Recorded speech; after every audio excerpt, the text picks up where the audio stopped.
ஹீரோக்கான மார்க்கெட்க்கு ஏற்ற மாதிரி தான் பட்ஜெட் அப்படின்னு ஃபிக்ஸ் பண்ணுறாங்க.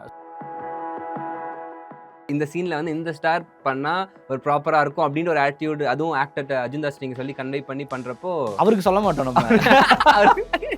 ஓகே, இது ரைட்டிங் ப்ராசஸாக இருக்கும். ஓகே. முக்கியமான சீக்வன்ஸ் இருக்கும்போது நெக்ஸ்ட் டே மேம் வந்து ஹாஸ்பிட்டலைஸ்ட் ஆகிட்டாங்க. ஃபஸ்ட்டு எடுத்தோன்னு அவங்க சொன்ன முதல் வார்த்தை, பா நீ கொலைப்படாதப்பா, இதுமாரி இன்னும் 7 நாள் 8 நாள் இருக்குது, முச்சு குத்து தான் நான் வந்து சாவேன், நீ அதெல்லாம் நீ கவலையப்படாதன்னு பெரிய எனக்கு அப்படியே கண்ணில் தண்ணியே வந்துச்சு. யோகி பாபு சார் வந்து எனக்கு கிட்டத்தட்ட ஒரு 6 to 7 இயர்ஸாக தெரியும் எனக்கு. நம்மாட்டிங்க அவர் ரெகுலராக வாங்கக்கூடிய சம்பளத்திலிருந்து கிட்டத்தட்ட எனக்கு 50% தான் எனக்கு வாங்கினார் இந்த படத்துக்காக. ஏன்னா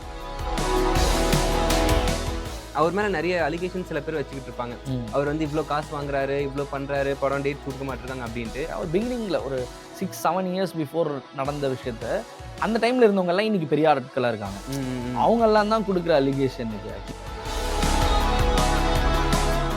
பரத்வாரங்கன் சார் வந்து நம்ம படத்தை ரிவ்யூ பண்ணல ப்ரோ. ஆமாம், பண்ணல. அவருக்கு என்னன்னா அவர் நடிச்சதுனால எனக்கு வந்து நான் பார்க்க மாட்டேன் அப்படின்ட்டார்.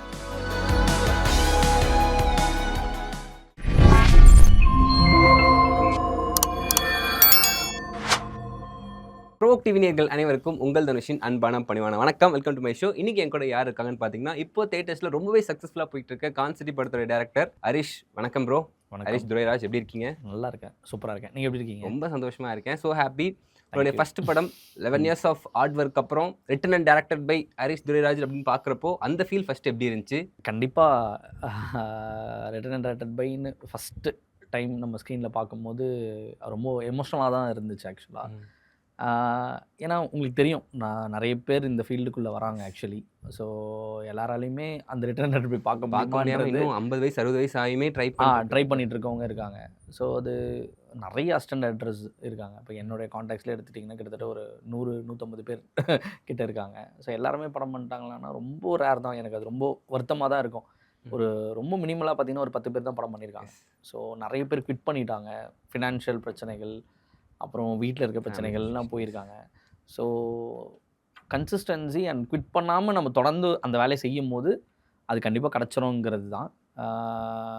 எனக்கும் அப்படி தான் இருந்துச்சு. First time written and directed by பார்க்கும்போது எமோஷ்னலாக தான் இருந்துச்சு எனக்கு. இப்போ காலகட்டத்தில் படம் எடுத்துடலாம், ரிலீஸ் பண்ணுறது ரொம்பவே கஷ்டமாக இருக்குது.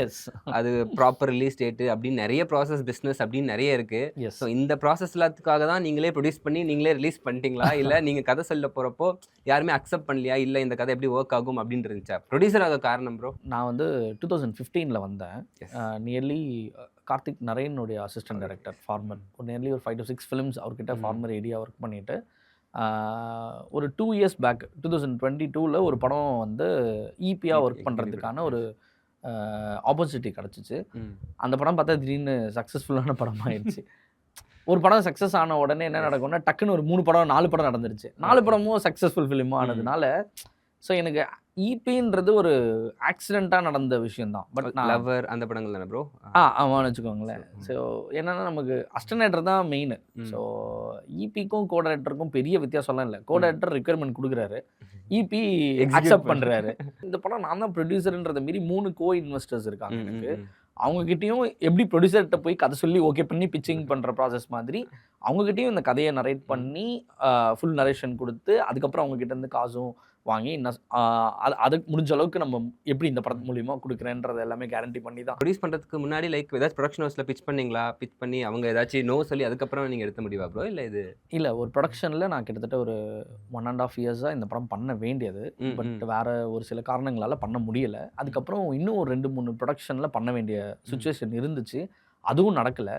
அதுக்கப்புறம் இந்த படத்துடைய கேஸ்ட் அண்ட் க்ரூ அண்ட் பட்ஜெட்டும் பார்த்திங்கன்னா கொஞ்சம் இருக்கிற அந்தந்த இன்னைக்கு தெரியும் ஹீரோக்கான மார்க்கெட்க்கு ஏற்ற மாதிரி தான் பட்ஜெட் அப்படின்னு ஃபிக்ஸ் பண்ணுறாங்க. ஸோ அந்த இதுலேயும் நம்ம வரல.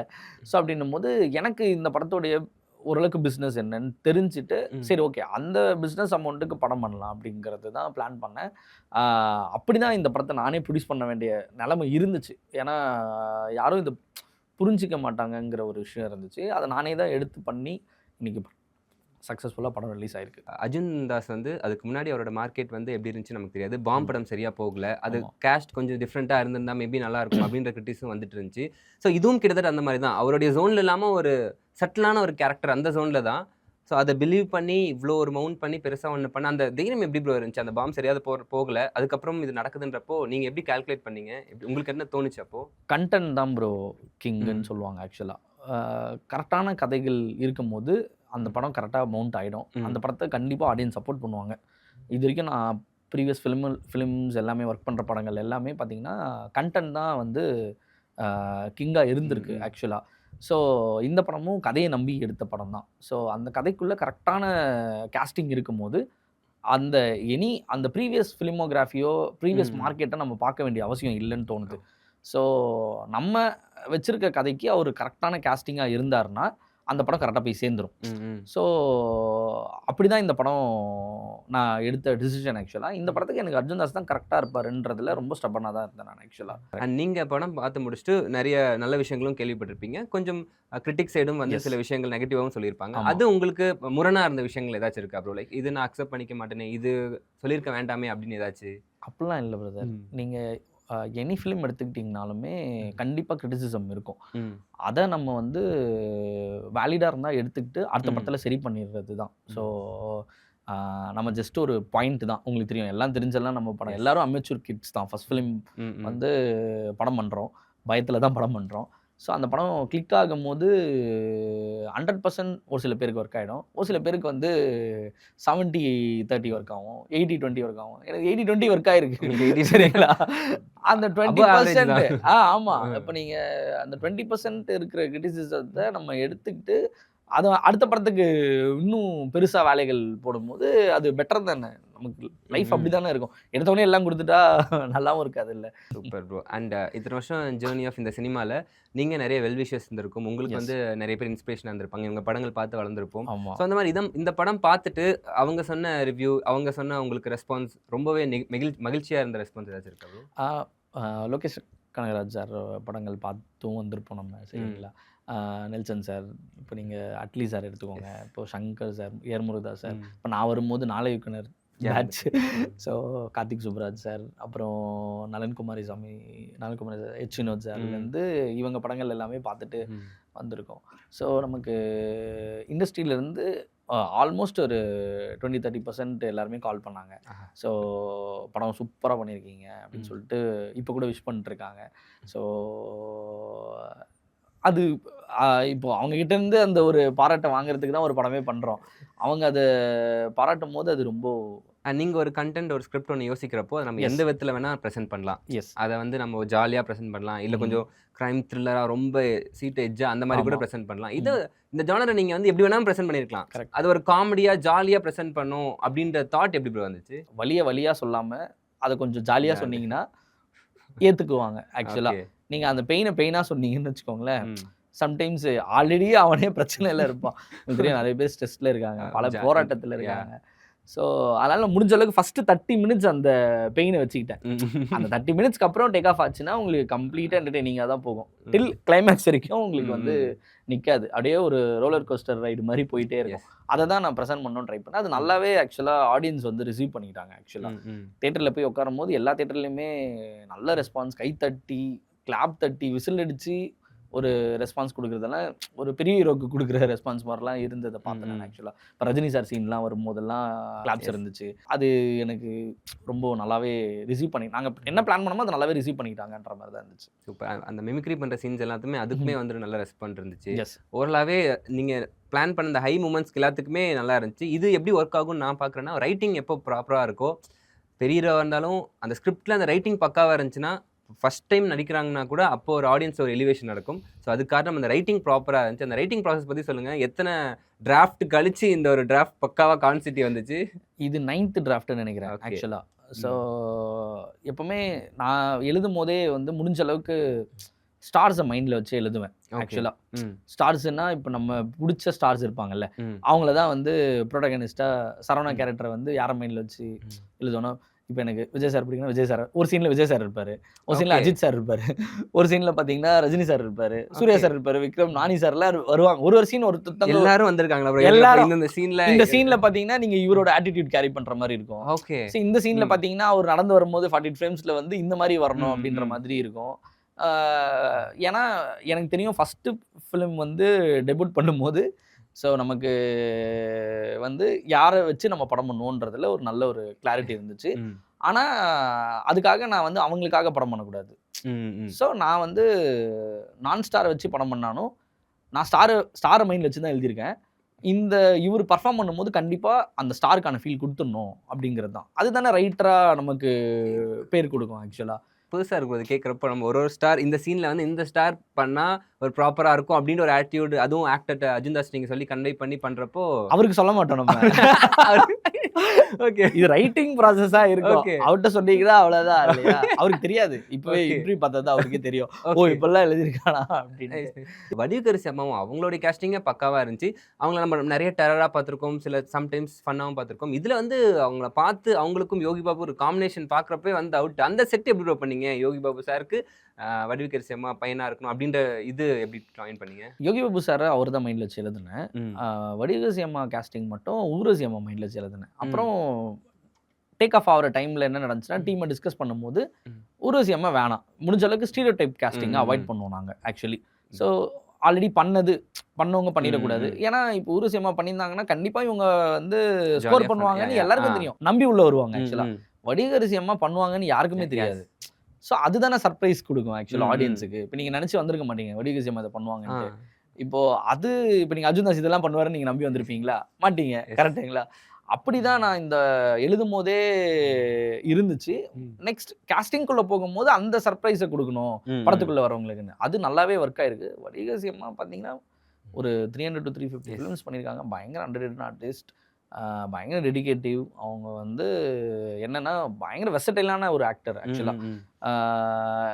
இதில் நீங்கள் பார்க்குறது எல்லாமே பார்த்தீங்கன்னா மேக்ஸிமம் சிங்கிள் டேக். ஓகே. நீங்கள் அதில் பார்க்குறது எல்லாமே மேக்ஸிமம் சிங்கிள் டேக்கில் பர்ஃபார்ம் பண்ண விஷயந்தான். அவங்க நல்லா பண்ணியிருக்காங்கன்றது அது எனக்கு நல்லா அது நாங்கள் பிளான் பண்ணி தான் பண்ணோம். அது நல்லா ரிசீவ் ஆகிடுச்சு ஆக்சுவலாக. ஸோ நாங்கள் நிறைய விஷயம் கேள்விப்பட்டோம் ப்ரோ. அவங்களுக்கு வந்து உடம்பு சரியில்லாமல் போச்சு படம் ஷூட்டிங் அப்போ. Yes. அப்பயும் வந்து நான் இதை எப்படியாச்சும் பண்ணி கொடுத்துட்றேன், ஆமாம். லைக் வந்து நான் செத்தா கூட அங்கே தான் அப்படின்ற அளவுக்கு ஒரு நிறைய விஷயங்கள் கேள்விப்பட்டோம். அது என்ன ஆச்சுன்னா ஷூட்டிங் டைமில் ஒரு நாள் வந்து உடம்பு சரியில்லாமல் அவங்க நெக்ஸ்ட் டே ஷூட் வரல. ஷூட் பிரேக் ஆக போகுது. நம்ம ஷூட்டு வந்து கொஞ்சம் ஜாலியாக தான் பண்ணோம்னு வச்சுக்கோங்களேன். எனக்கு வெங்கட் பிரபு சார் ரொம்ப பிடிக்கும். ஜாலியாக என்ன நடந்தாலும் செட்டே ஜாலியாக இருக்கும் அப்படின்ற மாதிரி முடிஞ்ச அளவுக்கு நம்ம சுற்றி இருக்கிற பல பிரச்சனைகள் இருக்கும். அவங்களாம் டென்ஷனாக தான் இருப்பாங்க. நம்ம சுற்றி நான் கேமராமேன் டெக்னீஷியன்ஸ் எல்லாம் எப்பவுமே சில்லாக தான் இருப்போம். ஆனால் பல பிரச்சனைகள் இருக்கும் சரிங்களா. அதை கொஞ்சம் முடிஞ்ச அளவுக்கு கேஷுவலாக பிரச்சனை தான் என்ன பண்ணுறது, அதுக்காக அது கொஞ்சம் ஜாலியாக தானே ஹேண்டில் பண்ணி ஆகணும் அப்படின்ற மாதிரி இருக்கும். ஸோ அந்த மாதிரி முக்கியமான சீக்வன்ஸ் இருக்கும்போது நெக்ஸ்ட் டே மேம் வந்து ஹாஸ்பிட்டலைஸ்ட் ஆகிட்டாங்க.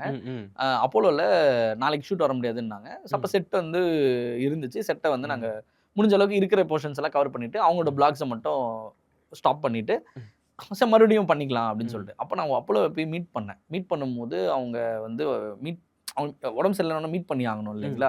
மீட் பண்ணால் ஃபஸ்ட்டு எடுத்தோன்னு அவங்க சொன்ன முதல் வார்த்தை, நீ கவலைப்படாதப்பா, அதுமாரி இன்னும் 7 நாள் 8 நாள் இருக்குது, முச்சு குத்துட்டு தான் நான் வந்து சாவேன், நீ கவலையப்படாதன்னு பெரிய எனக்கு அப்படியே கண்ணில் தண்ணியே வந்துச்சு. என்னடா இது இப்படிலாம் சொல்கிறாங்களே அப்படின்ட்டு. அப்போல்லாம் நீங்கள் சொல்லாதீங்கம்மா, நீங்களாம் இன்னும் நிறைய படங்கள் பண்ணணும். இப்போ தான் நீங்கள் வந்து எனக்கு இந்த படம் ஃபுல்லாக எல்லாருமே பயங்கரமாக சொல்லிருக்குது உங்களை தான் சொல்லிட்டுருக்காங்க, நீங்கள் அப்படிலாம் சொல்லாதீங்க. இல்லைப்பா, நான் வந்து அவங்க என்னன்னா ஹாஸ்பிட்டல்லே ஏதாவது உடம்பு சரியில்லைன்னா வீட்டிலே இருக்க மாட்டாங்க. ஓகே. ஷூட்டிங்னு கிளம்பி போயிடுவாங்க. அவங்க வீட்டில் கூட பெரிய கம்ப்ளைண்ட் இருக்குது அவங்க மேலே ஆக்சுவலாக. இருக்கவே மாட்டாங்க, ஷூட்டிங் கிளம்பி போயிடுறாங்க. அவங்களால வந்து ஷூட்டிங்லேயே இருந்து பழக்கப்பட்ட ஒரு ஆள் ஷூட்டிங்கை தவிர்த்து அவங்களால இருக்கவே முடியாது. அவங்க நான் வந்து செத்தாலும் நான் ஷூட்டிங்கில் தான் சாகணும்னு ஒரு வார்த்தை சொன்னாங்க வச்சுக்கோங்களேன். இந்த அளவுக்கு டெடிகேட்டடாக ஒரு ஆர்டிஸ்ட் வந்து சினிமா மேலே இவ்வளோ பேஷனேட்டாக ஒருத்தர் இருக்க முடியுமான்றது வந்து என்னால் யாருமே இது வரைக்கும் அப்படி அவ்வளோ பெரிய வார்த்தை சொல்ல மாட்டாங்க. அது ஒரு மாதிரி ரொம்ப இதுவாக தான் இருந்தது. அவங்க உண்மையிலே டெடிகேட்டடான ஒரு ஆர்டிஸ்ட் ஆக்சுவலாக. இன்னொரு முக்கியமான விஷயம் வந்து யோகி பாபு சார் டேட் அவ்வளோ நாள் எப்படி ப்ரோ லாக் பண்ணீங்க? அவர் வந்து காலைல ஒரு படம், மத்தியானம் படம் அந்த மாதிரி பிஸியா சுத்திக்கிட்டு இருக்காரு. ஸோ உங்கள நம்பி அவ்வளோ நாள் குடுத்து பெரிய விஷயம் ப்ரோ. அவர் ப்ராசஸ் பத்தி சொல்லுங்க. அவர் என்ன சொன்னாரு? யோகி பாபு சார் வந்து எனக்கு கிட்டத்தட்ட ஒரு 6 to 7 இயர்ஸா தெரியும் எனக்கு. நான் எப்போ போனாலும் டேய் படம் பண்ணிடுறான்னு சொல்லிட்டே இருப்பாரு. படம் பண்ணுறான்னு சொல்கிறத மீறி நான் இந்த ஹீரோக்கு சொல்கிறேன்டா, அந்த ஹீரோக்கு சொல்கிறேன்டா, இவன்கிட்ட சொல்லியிருக்கேன்டா, நீ இங்கே போடா அங்கே போடான்னு சொல்லுவார். ஒரு மாதிரி எந்த அஸ்டனேட்டராக இருந்தாலும் படம் பண்ணணும்னு நினைக்கிற ஆள் அவர் ஆக்சுவலாக. ஸோ எனக்கு கிட்டத்தட்ட நான் அவரை வச்சு தான் எழுதியிருந்தேன் முக்கால்வாசி. ஸோ அப்புறம் அவர்கிட்ட போயிட்டு கதை நரேஷன் கொடுத்துட்டு இது மாதிரி படம் பண்ணலாம் அப்படின்னும் போது இவ்வளோ நம்பர் ஆஃப் டேஸ் வருதுன்னொன்னே எனக்கு கொடுத்துட்டாரு. நீங்கள் நம்ப மாட்டீங்க, அவர் ரெகுலராக வாங்கக்கூடிய சம்பளத்துலேருந்து கிட்டத்தட்ட எனக்கு 50% தான் எனக்கு வாங்கினார் இந்த படத்துக்காக. ஏன்னா நான் தான் இந்த படம் பண்ணுறேன் அப்படின்றதுனால, ஹரிஷ் நான் உனக்காக பண்ணுறேன் அப்படின்னாரு. எனக்கு எல்லா டேட்டுமே அவர் வந்து ஷார்ப்பாக கொடுத்துருக்காரு. ஒரு நாள் கூட நான் வந்து யோகி பாபு சாருக்காக ஒரு நாள் எனக்கு டேட் இல்லை அப்படின்னு நான் சொன்னதே இல்லை. நான் தான் கிட்டத்தட்ட வந்து ஒரு 5-6 நாள் வடிகசி அம்மா உடம்பு சரியில்லாதனால ஷூட் தள்ள வேண்டியது இருந்தது, போஸ்ட்போன் பண்ணது இருந்துச்சு. அந்த டேட்டு கூட அவர் போஸ்ட்போன் பண்ணிட்டு எனக்கு நான் கேட்குற டேட்டை எனக்கு கொடுத்தாரு. எனக்கு யோகி பாபு சார் ரொம்ப பர்சனலான ஒரு விஷயமா தான் நான் பார்க்குறேன் ஆக்சுவலாக. ஹரிஷ் ஜெயிச்சிரு அப்படின்னு சொல்லக்கூடிய ஒரு ஆள், ஜெயிச்சிரா அப்படின்னு படம் முடிச்சுட்டும் கால் அடிச்சாரு. என்னடா எல்லாரும் ரொம்ப என்ன ப்ரைஸ் பண்ணுறாங்க அப்படின்றது. அது ஆக்சுவலாக அவர் தான்.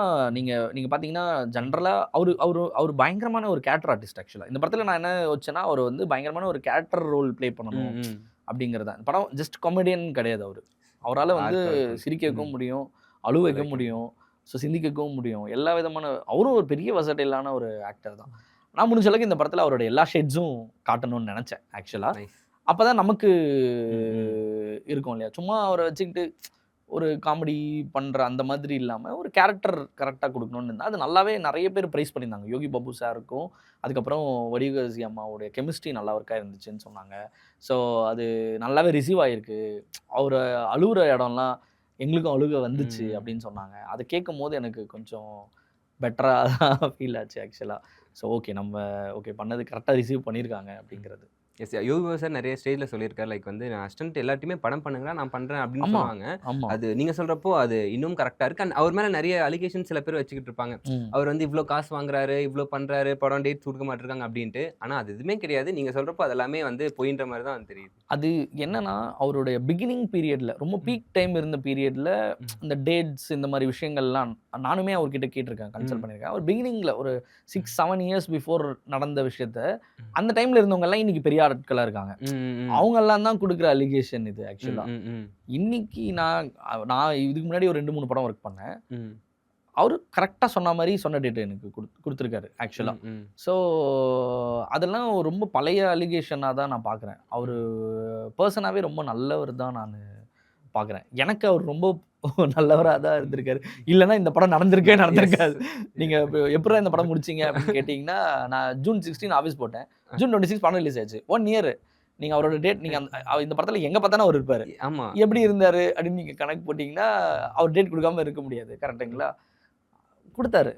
இதுதான் நடந்துச்சு ஆக்சுவலாக. இதுக்கு முன்னாடி நான் ப்ரீவியஸ் படங்களுக்கும் அவர் கொடுத்துருக்காரு ஆக்சுவலாக. ஸோ டேட் சொல்லிட்டு கேன்சல்லாம் பண்ணதில்லை. அண்ட் இந்த படம் பார்த்து நிறைய பேர் என்ன சொன்னாங்கன்னா, லக்கி பாஸ்கர், அதுக்கப்புறம் வந்து நம்மளோட நட்டி சாருடைய படம் சதுரங்க வேட்டை, லக்கி பாஸ்கர், சதுரங்க வேட்டை, கரை கூட அந்த மாதிரி டச்சில் இருக்கே அப்படின்ற மாதிரி சொன்னாங்க. நீங்கள் அது பார்த்தீங்களா? நீங்கள் ஒரு படம் பண்ணுறப்போ எதை இன்ஸ்பைராக லைக் இந்த டோனில் இருக்கணும் நமக்கு அப்படின்னு யோசிச்சது? சதுரங்க வேட்டை எனக்கு இன்ஸ்பிரேஷன் இருந்தது. சதுரங்க வேட்டை மாதிரி ஒரு படம் பண்ணணுன்ட்டு தான் நான் பிளான் பண்ணேன். ஸ்கேமு, பட் ஆனால் அதை அப்படியே பண்ண முடியாது. என்டர்டெய்னிங்காக சொல்லணும். நீங்கள் கேட்டிங்களா, என்டர்டெய்னிங்காக சொல்லணும்னு தான் எழுதுனது. ஸோ ஒரு டைம் பீரியடில் நாங்கள் கிட்டத்தட்ட ஒரு 2-3 இயர்ஸ் இந்த ப்ராஜெக்ட்காக இன்வெஸ்ட் பண்ண டிஸ்கஷனில். ஸோ இந்த script registered first of same இபி இதெல்லாம் நடக்கும். இன்டர்வல் பிளாக்கு ஒரு ஏரியா கரண்டாக வருது. ஸோ ஆல்மோஸ்ட் எல்லா கேரக்டர்ஸ் எல்லாம் சேர்த்துட்டு ரெஜிஸ்டர்ட் ரைட்டர் யூனியன் பவுண்டு எங்கிட்ட 24 ஏப்ரலில் இருக்குது. சரிங்களா? அப்புறம் நமக்கு தீபாவளியில் அதே இயரில் எண்டில் வந்து லக்கி பாஸ்கர் வருது. 1.5 இயர்ஸ் பேக்கில் வந்துச்சு.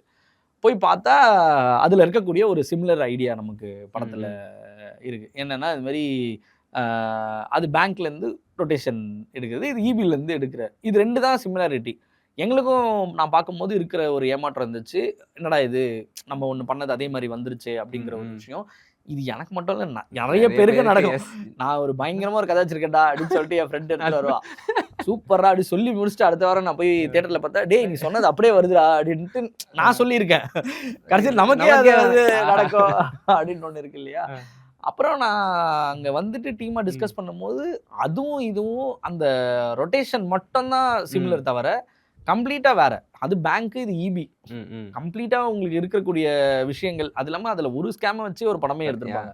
நம்மதுல மல்டிபிள் ஸ்கேம்ஸ் இருக்கு. இப்போ யானபென் லீஸ் வச்சு ஒரு ஸ்கேம் பண்றதா இருக்கட்டும், இந்த பக்கம் ட்ரஸ்ட் வச்சு ஒன்று பண்றது, ட்ரேடிங், குவிக் மணின்னு சொல்லிட்டு உங்களுக்கு தெரியும் இன்னைக்கு நடக்கிறது. ஸோ இதெல்லாம் இவ்வளோ மல்டிபிள் ஸ்கேம். சதுரங்க வேட்டையில் இருக்க மாதிரி மல்டிபிள் ஸ்கேம்ஸ் இருக்கும்.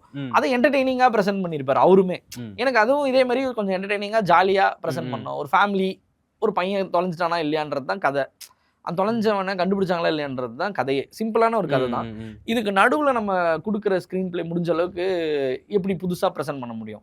ஸோ கேங்ஸ்டர்னு காட்டுற இடத்துல முடிஞ்ச அளவுக்கு நான் ஸ்கேமர்ஸ்ன்னு காட்டோன்னு ட்ரை பண்ணேன் ஆக்சுவலாக. இது லக்கி பாஸ்கர் நான் முடிஞ்ச அளவுக்கு இதில் இருக்கிற எல்லாமே ஃப்ரெஷ்ஷாக ப்ரெசென்ட் பண்ணியிருக்கேன். எனக்கும் அப்போ இதுவும் நான் ஃப்ரெஷ்ஷாக ப்ரெசென்ட் பண்ணி தான் எழுதுனது 22 அது வந்ததுனால இப்போ எனக்கு வந்து என்ன ஆயிடுச்சுன்னா அந்த ஒரு சின்ன நீங்கள் சொல்கிற அந்த கம்பேரிசம் இருக்குது. ஆனால் படம் போய் பார்த்தீங்கன்னா லக்கி பாஸ்கரும் இதுவும் வேறு தான் சொன்னாங்க எல்லாருமே. அந்த ஒரு சின்ன ஒரு சிமிலாரிட்டினால அந்த டேக் ஒன்று இருக்குது. அது எனக்கு தெரிஞ்சு ஒண்ணுமே பண்ண முடியாது. இன்னும் சில கமெண்ட்ஸ் என்ன நோட் பண்ணா, அந்த ஸ்கேம்ஸ் இன்னும் கொஞ்சம் டீடைல்டா இருந்திருக்கலாமோ, இன்னும் டீடைலா இருந்திருந்தா இன்னும் கூட ஆடியன்ஸ் நல்லா கனெக்ட் ஆயிருப்பாங்களோ, அண்ட் வேர்ல்டுமே கொஞ்சம் நம்ம அவேவா இருக்க மாதிரி இருக்கு, உள்ள நம்ம அதுக்குள்ள இல்லாத மாதிரி இருக்கு, எங்கேயோ நடக்கிற தேர்ட் மேன் பெர்ஸ்பெக்டிவ்ல இருந்து பாக்குற மாதிரி இருக்கு அப்படின்னு ஃபீல் பண்ணாங்க. ஸோ இது நீங்க வச்சதே அப்படிதான் வச்சுங்க. ஸ்பெசிஃபிக்கா இந்த ஏரியான்னு என்னால் மென்ஷன் பண்ண முடியல பிரதர். ஏன்னா உங்களுக்கு தெரியும், ஏதாவது ஒரு ஏரியா போட்டேன்னு வச்சுக்கோங்களேன், அப்ப எங்க ஏரியால தான் இதெல்லாம் பண்றாங்க. வட சென்னைக்கு நடந்துச்சு. ஸோ அதனால தான் மங்களபுரம் ஃபிக்ஷனலாக ஒரு வேர்டை போட்டேன். அதை போட்டா ஏன் நீ வந்து அதை போடலன்றீங்க. ஸோ இதுக்கு நடுவில் தான் நம்ம ஒரு படம் பண்ண வேண்டியது இருக்கு. புரியுது. ஏகப்பட்ட ரெஸ்ட்ரிக்ஷன்ஸ் இருக்கு, உங்களுக்கே தெரியும் இல்லையா?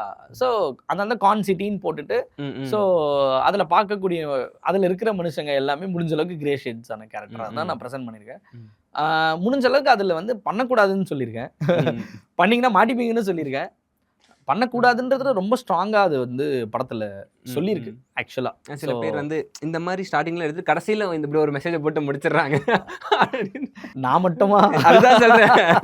நீங்க எல்லா படங்களையும் அப்படிதானே வேணான்னா இவ்வளவு நடந்தும் வேணாம், கடைசியில வேணாம் தான் அப்படின்றதான் சொல்ல முடியும். ரிசல்ட் என்னன்றதான மேட்டர். இப்போ நீங்க ஓகே ஒரு ஷார்ட் கட் மூலியமா ஒன்று நடக்குது, உங்களுக்கு காசு வருது, நடந்துச்சு.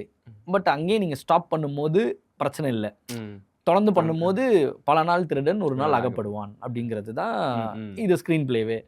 அகப்பட்டுட்டான், அதுதான் இன்டர்வல் பிளாக். சரிங்களா? ஒரு பாயிண்ட்க்கு அப்புறம் அவன் திருந்தினானா இல்லை மறுபடியும் அதை பண்ண போறானா அப்படின்னா மறுபடியும் பண்றான், ஆனா திருந்திட்டான் அப்படிங்கிறது தான் சொல்லியிருக்கு. என்னிடையே அதை பண்ணக்கூடாதுங்கிறது தான் இன்சிஸ்ட் பண்ணியிருக்கு பிரதர். ஏன்னா ஆஸ் அ ரைட்டராகவும் நம்ம அது தப்பாக சொல்லிடக்கூடாது, ரெஸ்பான்சிபிலிட்டிஸ் இருக்கு. அதெல்லாம் தூக்கிட்டு கூட நம்ம வந்து எல்லாரும் கெட்டவங்களா கூட ஒரு படத்தை சொல்லலாம். பட் எனக்கு அதில் வந்து முடிஞ்ச அளவுக்கு அவங்க சிச்சுவேஷன்ஸாக தான் இதை பண்ணுறாங்க. தப்பு தான், பண்ணக்கூடாது தான். பட் இந்த சொசைட்டியும் அதுக்கு ஒரு ப்ரெஷர் ஒன்று இருக்குது அப்படின்றது ஒன்று இருக்குல்ல. அண்ட் இந்த படத்துக்காக ரிசர்ச் பண்ணுறப்ப நிறைய ஸ்கேம்ஸ் நீங்கள் பார்த்துருப்பீங்க.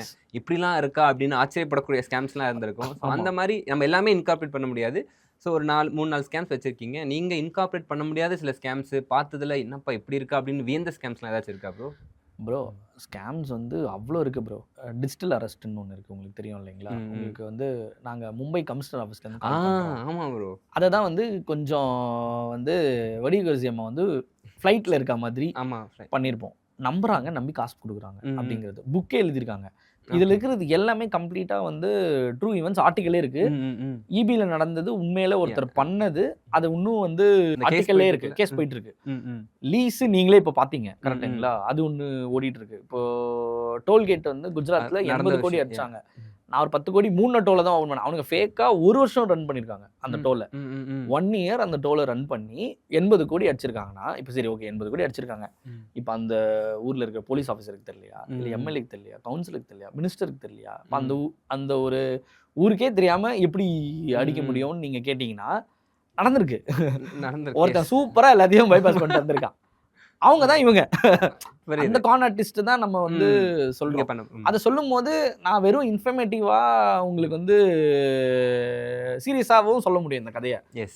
சீரியஸாக சொல்லும்போது இன்ட்ரெஸ்டிங்காக இருக்காது. என்ன இன்ட்ரெஸ்டிங்காக இருக்காதுன்னு கிடையாது. ம். எனக்கு இதை தேட்ரிக்கலாக ப்ரெசென்ட் பண்ணணும்னு ஆசை. ம். அதனால நான் கொஞ்சம் ஜாலியாக ஃபன்னாக ப்ரெசென்ட் பண்ணேன். டெலிட்டட் சீன்ஸ் ஏதாச்சும் இருக்கா ப்ரோ? லைக் வந்தது இல்லாமல் தனியாக ஏதாச்சும் முக்கியமான சீக்வன்ஸாகவே ஏதாச்சும் டெலிட் ஆயிருக்கா? டிலிட்டட் சீக்வன்ஸாக காமெடிஸ் தான் ப்ரோ. என்னன்னா இப்போ நீங்கள் நிறைய விஷயங்கள் நம்ம ஸ்பாட்டில் இம்ப்ரூவைஸ் ஆகும். இம்ப்ரவைஸ் இப்போ நமக்கு ரைட்டிங்காக ஒரு காமெடி இருக்கும், ம். ஆளுக்கு ஒரு காமெடி போடும்போது ஒரு 4 காமெடி வந்துடும். ஒரு 2 மணி நேரம் ஃபுட்டேஜ் 4 மணி நேரம் ஆகிடும். அந்த மாதிரி தான். ஆனால் அது சீக்வன்ஸாலாம் எதுவும் தூக்குற மாதிரிலாம் இல்லை ஆக்சுவலாக. டீட்டெயில்டாக ஏதாச்சும் காட்டணும்னு தோணுச்சா ப்ரோ? லைக் இந்த ஸ்கேமை இன்னும் டீட்டெயில்டாக காட்டியிருக்கலாமோ, இன்னும் சொல்லியிருக்கலாமோ அப்படின்னு ஏதாச்சும் ஃபீல் ஆனது இருக்கா ப்ரோ? இல்லை, எனக்கு என்னன்னா மல்டிபிள் ஸ்கேம்ஸ் நம்ம காட்டுறோம். ஸோ செகண்ட் ஹாஃப்ல ரொம்ப டீட்டெயிலாக காட்ட வேணாம் அப்படின்னு தோணுச்சு. ஏன்னா ஆல்ரெடி இவங்க அதான ஸ்கேம் பண்ணிட்டாங்கன்றது இருக்கு. செகண்ட் ஹாஃப்ல கொஞ்சம் அண்டர்ஸ்டுட்டா போயிடலாம். இப்போ நான் செகண்ட் ஹாஃப்ல இன்னும் டீட்டெயிலாக காமிச்சிருந்தேன்னா இன்னும் கொஞ்சம் லென்த் ஆயிடும்.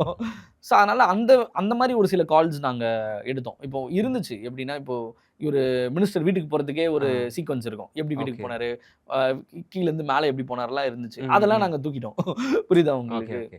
ஸோ அது போயிடுவாங்கன்றது தான் தெரியும்ன்றது ஒன்று இருக்கும் இல்லையா? ஸோ அந்த மாதிரியான விஷயங்கள் தான் ப்ரோ எடுத்தோம். உங்களுடைய டேரக்டர் என்ன சொன்னார்? கார்த்திக் நாராயணன் அவர் பார்த்துட்டாரா? அவர் பார்க்கல, எனக்கு விஷ் பண்ணார். வெரி ப்ரௌட் ஆஃப் யூ அப்படின்ட்டு மெசேஜ் போட்டார். ஸோ அவருக்கும் தேங்க்ஸ் கார்டு போட்டிருந்தேன் நான் படத்தில். அவர்கிட்ட தான் கிராஃப்டாக லேர்ன் பண்ணது. அவரோட கம்பேக்காகவும் நாங்கள் வெயிட் பண்ணுறோம் ப்ரோ. துருவநட்சத்திரம் லைக் அந்த இது நெக்ஸ்ட் இயர் ஒரு ஒரு நல்ல ப்ராஜெக்டோட வராரு. So happy bro. ரொம்ப சக்ஸஸ்ஃபுல்லாக போய்கிட்டு இருக்கு. ரொம்ப சந்தோஷம். எந்த மாதிரியான டேரக்டராக நீங்கள் நம்ம தமிழ் சினிமாவில் லைக் வளம் வரணும்னு நினைக்கிறீங்க? ஒரு கண்டென்ட் ட்ரிவனில் ஒரு என்டர்டெய்னிங்கான ஒரு படம். சூப்பர். கண்டிப்பாக ஃபேமிலி வந்தாங்கன்னா வந்து என்ஜாய் பண்ணிட்டு போவாங்க. அதுக்கான எல்லா விதமான லவ் நம்ம அந்த ட்ரைலர்லேயே சொல்லுவார் இல்லையா, கல்கி எல்லாமே இருக்கு. லவ், ட்ராமா, ஆக்ஷன், த்ரில்லர், காமெடின்ற மாதிரி அதை கொடுக்கணுன்னு தான். அது முடிஞ்ச அளவுக்கு எவ்வளோ சூப்பராக கண்டென்ட் ட்ரிவனில் ப்ரெசென்ட் பண்ணணுங்கிறது தான் ஐடியா. அடுத்த படமும் அதுக்கான வேலைகள் தான் போயிட்டுருக்கு. Super bro. So happy. And நான் இது கரெக்டானு தெரியல, இது பரத்ராஜன் சார் வந்து நம்ம படத்தை ரிவ்யூ பண்ணல ப்ரோ? ஆமாம், பண்ணல. நான் தேடுறேன், அவர் நடிச்சிருக்காரு, ரிவ்யூ பண்ணலாம்னு பார்த்தோம், பண்ணவே இல்லை. ஏன் அவர் பண்ணல கேட்டிங்களா? நேற்று முந்தானேத்து கூட அவர்கிட்ட பேசினேன். 30 மினிட்ஸ் பேசினாரு. அவருக்கு என்னன்னா, அவர் நடிச்சதுனால எனக்கு வந்து நான் பார்க்க மாட்டேன் அப்படின்ட்டார். சார் உங்களை தவிர கிட்டத்தட்ட ஒரு 20-25 கேரக்டர்ஸ் நடிச்சிருக்காங்க சார், தயவு செஞ்சு பாருங்க அப்படின்ட்டு. இல்லை கண்டிப்பாக நான் பார்த்துறேன் அப்படின்னு சொல்லிட்டாரு. எதுக்கு கால் பண்ணேன் அப்படின்னா, இன்னைக்கு நான் ஒரு படத்தோட ஷூட்டிங் போகிறேன் ஹரிஷ், தேங்க்யூ ஸோ மச் அப்படின்னு சொல்லிட்டு சொன்னார். என்ன சார் சொல்கிறீங்க அப்படின்னோடனே, அதான் அவர் வந்தது, படத்துக்குள்ளே வந்தது ஒரு பெரிய சர்ப்ரைஸ் தான். எனக்கும் அது இருந்துச்சு. இந்த அந்த காஸ்டிங் மட்டும் நாங்கள் என்ன பண்ணியிருந்தோம்னா, பரத்வாஜ் ரங்கன் சார் மாதிரி ஒரு ஆளை பிடிங்கன்னு சொல்லிட்டே இருந்தேன். ஏன் மாதிரி சரி பேசாம அவரே கேட்போமே, ஓகேன்ட்டாரு. ஆனபன் மேம் கூட இருக்கிற ஒரு காம்பினேஷன்ல என்னன்னா, அவங்க வந்துட்டாரு. வந்தோடனே ஃபர்ஸ்ட் சீன் அது லாங் கான்வர்சேஷன் முடிச்சுட்டு அவர்கிட்ட கேட்டேன், சார் ஏன் சார் எனக்கு மட்டும் ஓகே சொன்னீங்க அப்படின்னோடனே, உனக்கு மட்டுமா ஏன்பா அப்படி கேட்குறேன் அப்படின்னா, இல்லை சார் நிறைய பேர் கூப்பிட்டுருப்பாங்க, நீங்கள் அவங்களுக்குலாம் ஓகே சொல்லவே இல்லை, எனக்கு மட்டும் ஓகே சொல்கிறேன். ஏப்பா எனக்கு யாருமே கூடவே இல்லைப்பா, நீ தான் கூப்பிட்ட, நான் வந்துட்டேன் அப்படின்ட்டாரு. என்ன சார் சொல்கிறீங்க அப்படின்னா, ஆக்சுவலாக எனக்கு நடிக்கிறது ரொம்ப பிடிக்கும் அப்படின்னு சொன்னார் அவர். அதனால் என்ன சார் சொல்கிறீங்க அப்படின்னோடனே, ரொம்ப பயங்கர டெடிகேட்டிவ் அவர். Not only critic and reviewer மீறி ஒரு ஆக்டர்ஸ் பேசிக்ஸ் எல்லாமே தெரிஞ்சிச்சு. கண்டினியூட்டி, அந்த விஷயம், லுக், ஆக்ஷன் கண்டினியூட்டிலேருந்து ஸோ எல்லாத்தையும் ப்ராப்பராக செக் பண்ணிக்கிட்டு, மைக் செக் பண்ணிக்கிறாரு. ஸோ லுக் எங்கே பார்க்கணும் அப்படின்றாரு. ஸோ வாட்சோட டைமிங் இதுக்கு முன்னாடி சீனில் இருந்துச்சு, இப்போ அந்த அளவுக்கு ஒரு விஷயத்த பார்த்தாரு. ஒரு ஆக்டராக ஒரு பெரிய கேட் ஓப்பன் பண்ணிட்டு அதுதான் சொன்னார். நான் அவர் இதுக்கு முன்னாடி ஏதோ 2-3 ஃபிலிம்ஸ் குட்டி குட்டியாக பண்ணியிருக்காரு. பட் ஆனால் இந்த படத்தில் தான் எல்லாருமே நோட்டீஸ் பண்ணுறாங்க அப்படின்னாரு. ஸோ எனக்கு முடிஞ்ச அளவுக்கு பரத்வாஜ் ரங்கன் சாரை ஆல்ரெடி இருக்கிறத கொஞ்சம் எல்லாரையும் அப்படிதான் மாத்தி டான்ஸ் ஆடிலாம் யோசிச்சு கூட பார்த்தல ப்ரோ, அப்படி குத்துறாரு ப்ரோ. அதெல்லாம் பார்த்துட்டு என்ன வித்தியாசமா இருக்கே அப்படின்ற மாதிரி தான் இருந்துச்சு. அது என்னோட சீஃப் கோ டைரக்டர் வந்து சந்தோஷ் நத்தர் இருந்தாரு. அவர் என்னன்னா, எனக்கு வந்து கேட்க பயம். ஓகே, படத்துல ப்ரொமோஷனல் சாங் இருந்துச்சு. டெய்லி நாங்க வந்து அந்த பாட்டை அந்த ஆக்டர் வச்சுட்டு அந்தந்த லொக்கேஷன்ல டான்ஸ் ஆட வச்சு எடுப்போம். ஸோ அன்னைக்கும் அவரோட சீன் முடிஞ்சிருச்சு. மாரி ப்ரோ டான்ஸ் ஆட விட்டுலாம் ப்ரோ, டான்ஸ் ஆட விட்டுலாமா ப்ரோ, கம்ப்யூட்டர் எல்லாம் போட்டு பொழந்துருவாரு ப்ரோ, ஏதாவது ரிவ்யூலாம் போட்டு அடிச்சிடப்படுறாரு, வேணாம் ஏதாவது கேட்டு வேணாம் அப்படின்னு. இல்லை ப்ரோ நான் கேட்குறேன்னு அவர் தான் கேட்டார். கேட்டோன்னா ஓகேன்ட்டாரு. ஸ்பான்டேனியஸாக ஒரு 10 நிமிஷத்தில் ஆடினது தான் அந்த டான்ஸு. ஸோ அவர் ஹாப்பியாக தான் ஃபீல் பண்ணாரு. நீங்கள் டப்பிங் வரும்போதெல்லாம் அவர் வந்து வீடியோ இருக்கு, வரும்போதே டான்ஸ் ஆடிட்டே வந்தார். எங்களுக்கெல்லாம் என்னன்னா பரத்வாஜ் ரகத் சாரை இப்படி பார்க்குறப்பா அப்படின்ற மாதிரி தான் இருந்துச்சு. டப்பிங் வீடியோவே தனியாக ஒன்று இருக்கு அவருக்கு தனியாக. அதெல்லாம் போடுங்க ப்ரோ, கொஞ்சம் பிடிஎஸ். சரி இல்லை ரொம்ப எக்ஸ்ப்ளாய்ட் பண்ணிடக்கூடாது அப்படின்ட்டு தான். உங்களுக்கு தெரியும்ல, அதை வச்சு ஒரு கண்டென்ட்டாக மாற்றக்கூடிய விஷயங்கள் இருக்கு. நான் ப்ரோமோ பண்ணிட்டே ஐயோ அப்படின்ற ஒரு இது இருந்துச்சு. பட் ஈஸ் என்ஜாயிங்களா, அவருக்கு பிடிச்சிருக்குல்ல ப்ரோ, லைக் அதெல்லாம் பண்ணி அவரு அதுதான் அவர் என்ஜாய் பண்றாரு. ஆக்சுவலா அவர் ஆக்சுவலா அதை ஜாலியாக தான் ஃபீல் பண்றாரு ஆக்சுவலி. அண்ட் அவர் ரிவ்யூ பண்ண சொல்லுங்க ப்ரோ. அவர் ரிவ்யூ பண்ணாத ஒரு பிளாக் மார்க்கா இருக்கு எனக்கு. இல்ல அவர் நடிச்சதுனால பண்ண மாட்டாருன்னு நினைக்கிறேன். Okay okay. இப்போ நீங்க அவர் நடிச்சு இப்போ அவர் ரிவ்யூ பண்ணியிருந்தாருன்னா என்ன போடுவாங்க கமெண்ட்னு யோசிச்சு பாருங்க. உங்க படம் நீங்க நடிச்சதுனால சூப்பர்னு சொல்லுவீங்க அப்படின்னு. எதை சொன்னாலும் இப்போ நீங்க நடிச்சதுனால தன்னடக்கமா சொல்றீங்களான்னு, நீங்க நடிச்ச படத்தே நல்லா வேற சொல்றீங்களான்னு. புரியுது புரியுது. அதனாலதான் அவர் பண்ணாம இருக்காரு. Thank you so much bro, all the best bro. நிறைய சக்ஸஸ் உங்களுக்கு நடக்கணும். தேங்க்யூ. நன்றி, வணக்கம். Thank you so much.